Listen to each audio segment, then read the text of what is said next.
Assalamualaikum warahmatullahi wabarakatuh. Nah, di sini saya akan mempresentasikan tugas PPT mengenai Museum Prabu Siliwangi. Nah, museum ini bukan sekedar tempat pameran.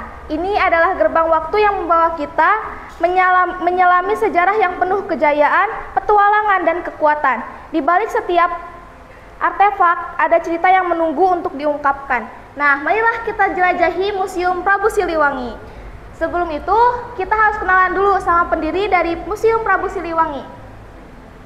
Nah, pendiri Museum Prabu Siliwangi itu adalah Profesor Dr. Kiai Haji Muhammad Fajar Laksana, SSCQM MM PhD, yang diresmikan oleh Gubernur Jawa Barat pada periode 2013 sampai 2018. Nah, Bapak Kiai Haji Muhammad Fajar Laksana ini bukan hanya pendiri dari Museum Prabu Siliwangi saja, tetapi juga pimpinan dari Ponpes Modern Zikir Al-Fat, yang dimana Museum Prabu Siliwangi itu berada.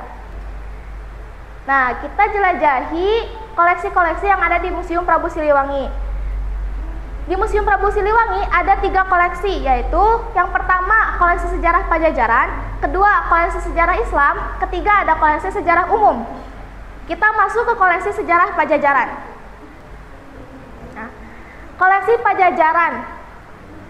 Koleksi Pajajaran adalah salah satu ruang pameran utama di Museum Prabu Siliwangi Sukabumi yang secara khusus didedikasikan untuk menyajikan berbagai artefak dan peninggalan sejarah dari masa kerajaan Pajajaran, salah satunya kerajaan besar dari Tanah Sunda yang berdiri pada abad ke-14 hingga abad ke-16.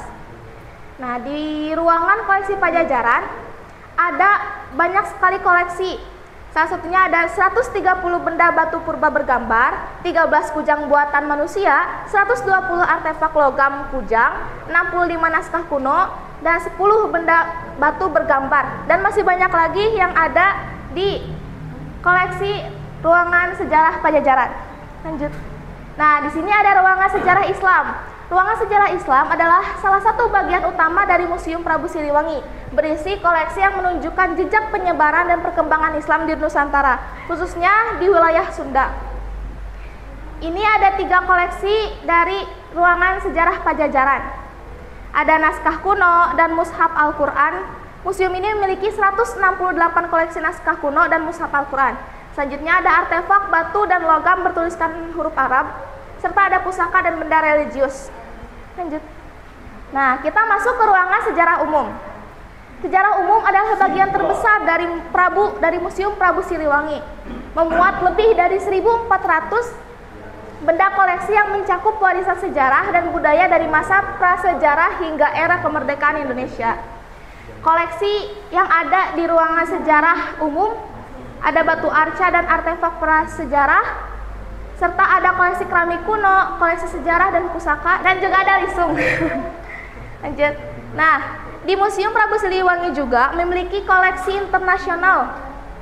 Yang pertama ada benda dari Turki, yaitu 70 koleksi. Kedua ada benda logam zaman Kesultanan Otonom Turki, 30 koleksi.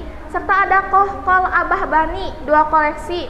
Selanjutnya ada naskah dan kitab kuno dari berbagai negara, dan banyak lainnya. Nah, Museum Prabu Siliwangi sudah meraih banyak sekali penghargaan. Seperti yang dijelaskan di sini, ada pada tahun 2019 mendapatkan sertifikat internasional dari FPSTI, yaitu Federasi Pancasila Tradisi Internasional untuk permainan boles dan ngegotong lisung. Terus juara 1 dalam Festival Olahraga Tradisional Boles dan Ngegotong Lisung tingkat Jawa Barat pada tahun 2013, dan masih banyak lagi. Serta di sini juga ada foto dokumentasi Bapak Kiai Haji Muhammad Fajar Laksana yang mendapatkan penghargaan melalui Museum Prabu Siliwangi.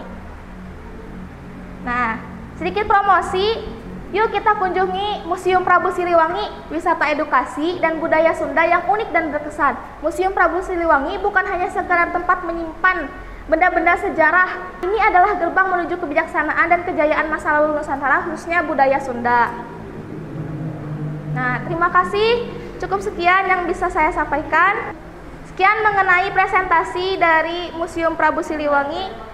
Wassalamualaikum warahmatullahi wabarakatuh.